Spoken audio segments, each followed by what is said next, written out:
What are human rights?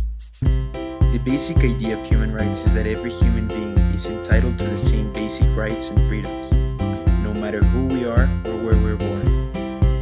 For a better understanding of human rights, we must know that they are fundamental, meaning that every society must have them. They are inalienable. These rights cannot be revoked or taken away.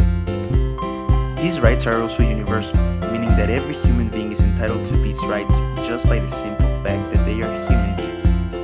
If we look at the history of human rights, we will see that a lot of societies have fought for these rights. But the idea became stronger after the Second World War. The Second World War had left millions of deaths caused by discrimination. The world had noticed that these atrocities should not be permitted and that they must be stopped. The United Nations was created, and in 1948, the Declaration of Human Rights was made. This declaration seeks to eliminate all hate crimes and discrimination. The declaration protects all human beings and states that everyone is born free and equal in rights and dignity. These rights are protected by documents with support of the United Nations bodies, states, and NGOs. Unfortunately, states are also the greatest human rights abusers, even though their sole purpose must be to protect this right. There's 3 generations of human rights. The first generation are the civil and political rights. These are linked to civil liberties. They belong to the citizen and not to the state.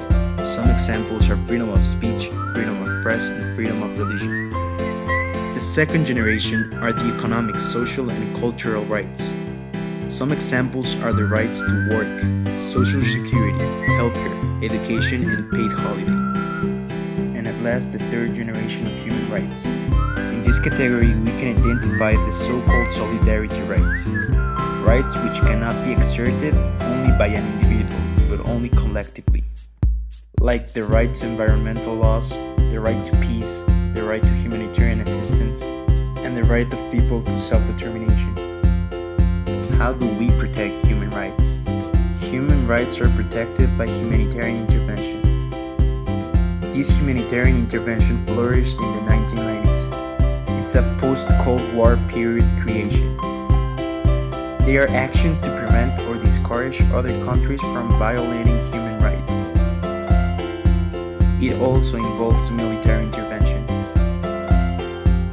There are 4 factors that force a nation to intervene with humanitarian intervention in another country, such as national interest, public pressure, and wanting a new world order.